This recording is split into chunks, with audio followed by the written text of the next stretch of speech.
Pada formulasi kali ini, kelompok kami akan membuat tablet asetosal 300 mg. Yang pertama adalah formulasi. Formulasi ini berisi bahan-bahan apa saja yang digunakan dalam pembuatan tablet asetosal ini. Bahan-bahan dibagi menjadi dua, yaitu bahan aktif dan bahan tambahan. Bahan aktif pada pembuatan tablet asetosal ini adalah asetosal. Pemberiannya adalah hablur putih, umumnya seperti jarum atau lempengan tersusun, atau serbuk hablur putih. Tidak berbau atau berbau lemah. Stabil di udara kering, dan di dalam udara lembab secara bertahap terhidrolisis menjadi asam salisilat dan asam asetat. Khasiat dari asetosal adalah sebagai antiplatelet dan antiinflamasi. Yang kedua adalah bahan tambahan. Bahan tambahan yang pertama adalah Avisal. Pemberiannya adalah Avisal merupakan selulosa yang dimurnikan. Sebagian terdepolimerasi dan terjadi sebagai bubuk kristal putih, tidak berbau, tidak berasa, terdiri dari partikel berpori. Fungsi Avisal dalam formulasi ini adalah sebagai bahan pengisi dan desintegran. Yang kedua adalah spray dried lactose. Pemberiannya adalah partikel atau serbuk kristal berwarna putih ke putih pudar, tidak berbau dan rasanya sedikit manis. Fungsi pada formulasi ini adalah sebagai bahan pengisi. Yang ketiga adalah asam stearat. Pemberiannya adalah serbuk yang padat dan keras, berwarna putih atau agak kuning, agak mengkilap, atau serbuk putih atau putih kekuningan, memiliki sedikit bau dan rasa seperti lemak. Fungsi pada formulasi ini adalah sebagai lubrikan. Yang ketiga adalah talc atau talkum. Pemberiannya adalah serbuk hablur sangat halus, berwarna putih atau putih kelabu, berkilat, mudah melekat pada kulit, dan bebas dari butiran.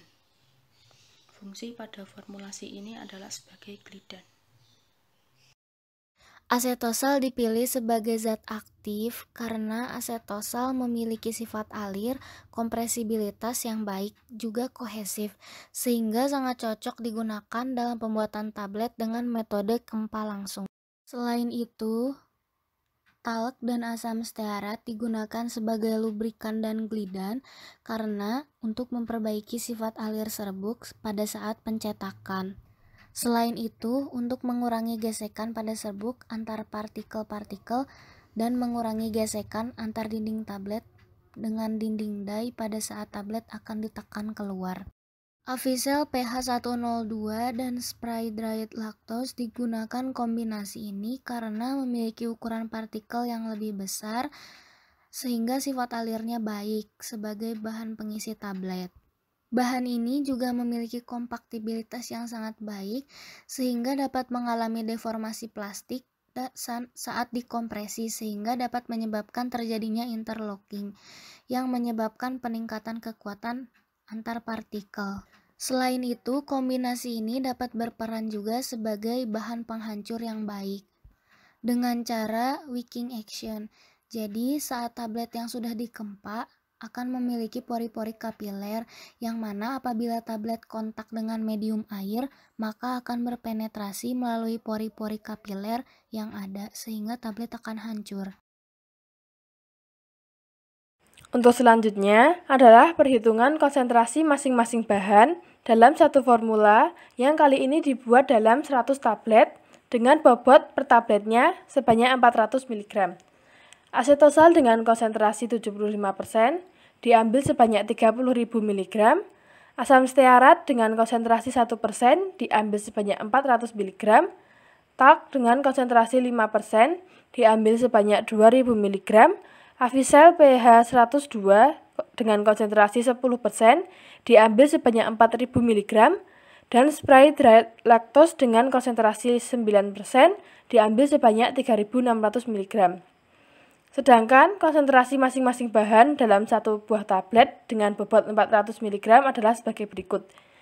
Asetosal dengan konsentrasi 75% diambil sebanyak 300 mg. Asam stearat dengan konsentrasi 1% diambil sebanyak 4 mg.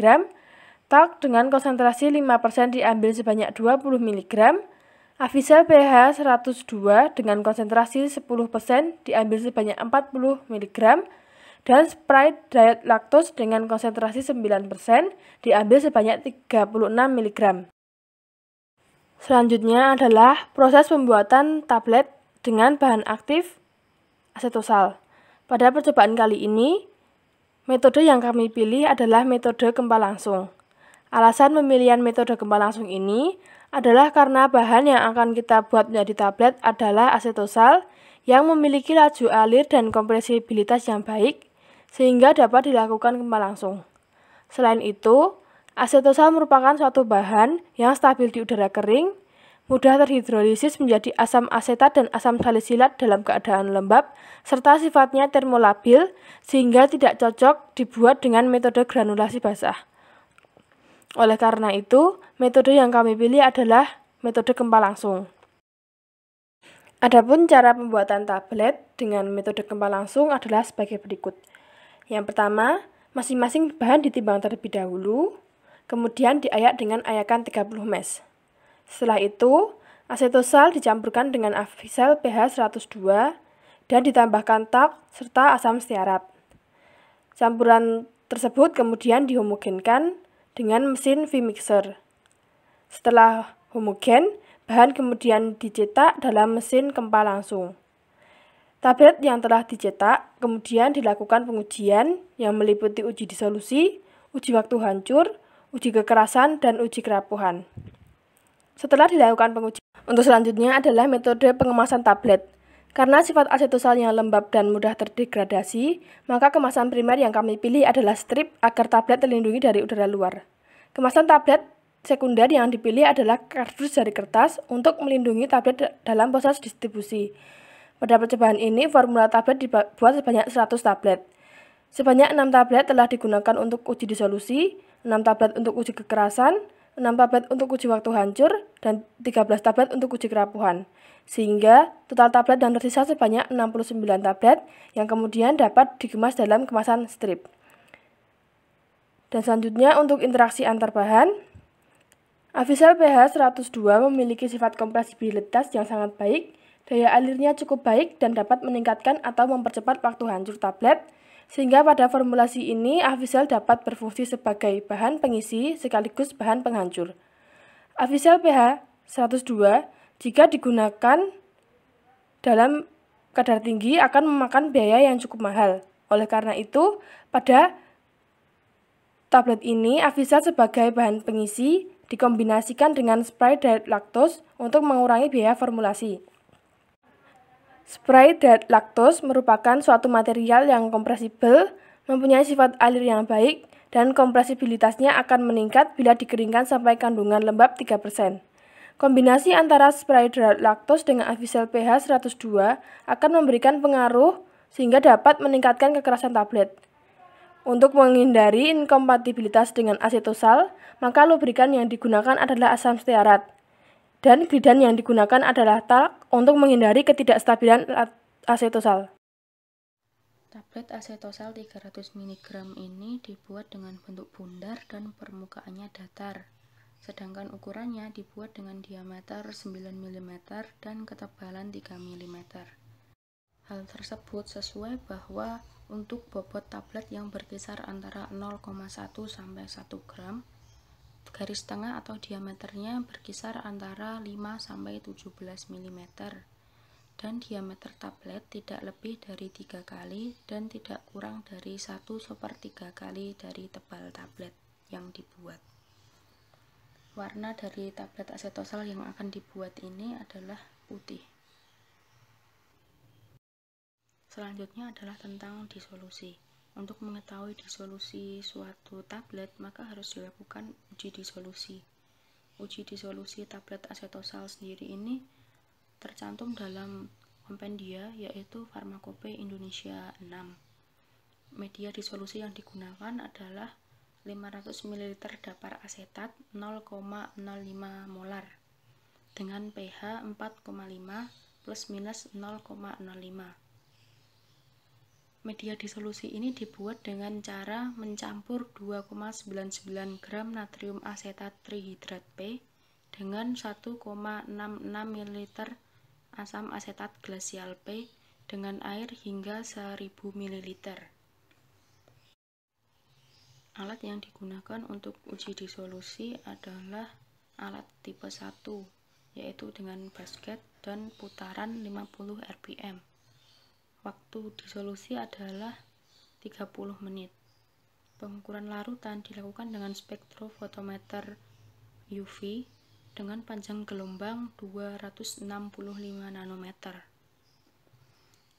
Toleransi dalam pengujian ini adalah dalam waktu 30 menit harus larut tidak kurang dari 80% asam asetil salisilat dari jumlah yang tertera pada etiket.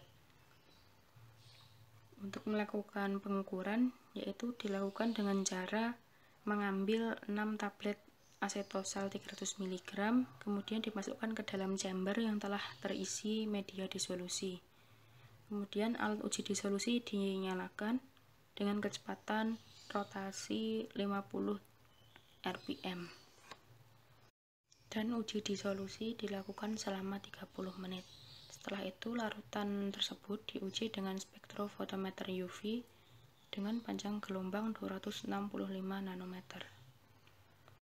Setelah dilakukan uji disolusi, maka didapatkan hasil uji disolusi yang berupa persen disolusi dari 6 tablet tersebut. Rata-rata yang diperoleh adalah 85,99%. Hasil tersebut telah memenuhi persyaratan kompendia, yaitu 80%. Uji selanjutnya adalah uji waktu hancur. Waktu hancur ini bertujuan untuk mengetahui waktu yang diperlukan oleh tablet untuk hancur di dalam cairan saluran pencernaan. Adapun langkah-langkah yang dapat dilakukan, yang pertama, siapkan sebanyak 6 tablet. Setelah itu dimasukkan ke dalam uji waktu hancur atau disintegration tester dengan setiap rak diisi 1 tablet. Setelah itu dimasukkan ke dalam penangas air yang berisi 1 liter dengan temperatur sebesar 37 derajat Celcius. Permukaan air diatur 2,5 cm dari ayakan dengan frekuensi 29-32 kali atau siklus naik turunnya. Jalankan hingga semua fraksi pecahan tablet melewati ayakan yang terletak pada bagian bawah. Kemudian angkat tabung dan amati pecahan.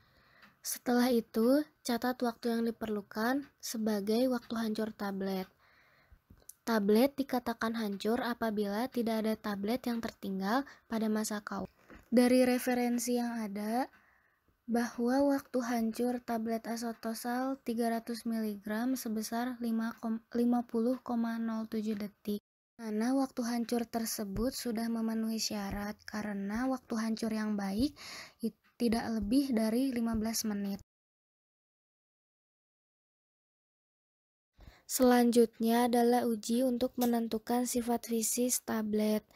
Yang pertama adalah uji kekerasan. Uji kekerasan ini dilakukan untuk memandu pengembangan produk dan sebagai spesifikasi kontrol kualitas.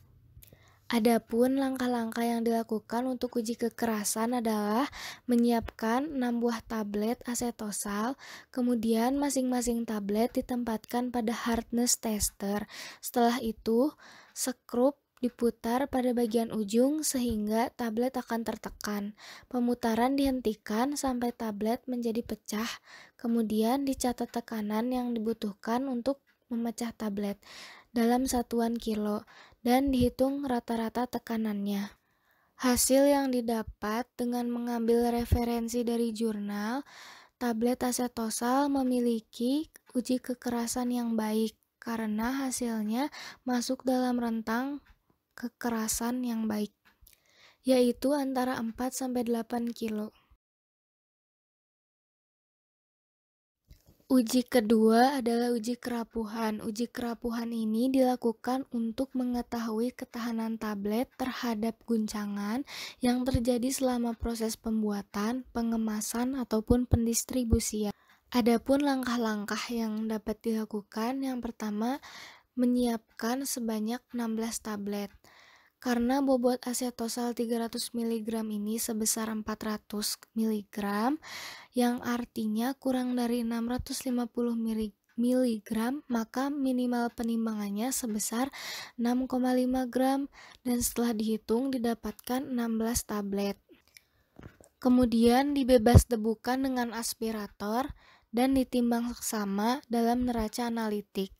Setelah itu dimasukkan ke dalam alat free abilator dan pengujian ini dilakukan selama 4 menit atau 100 putaran dengan 25 rpm. Kemudian tablet dikeluarkan dari alat, dibebas debukan lagi dan kemudian ditimbang. Setelah itu dihitung nilai kerapuhannya. Namun, jika ada tablet yang pecah atau rusak, maka pengujiannya telah gagal. Hasil yang didapat dari uji kerapuhan ini dengan mengambil hasil dari referensi, didapat uji kerapuhan sebesar 0,0216%, yang menandakan bahwa uji kerapuhan asetosal 300 mg ini memiliki uji kerapuhan yang baik karena hasilnya kurang dari 1%.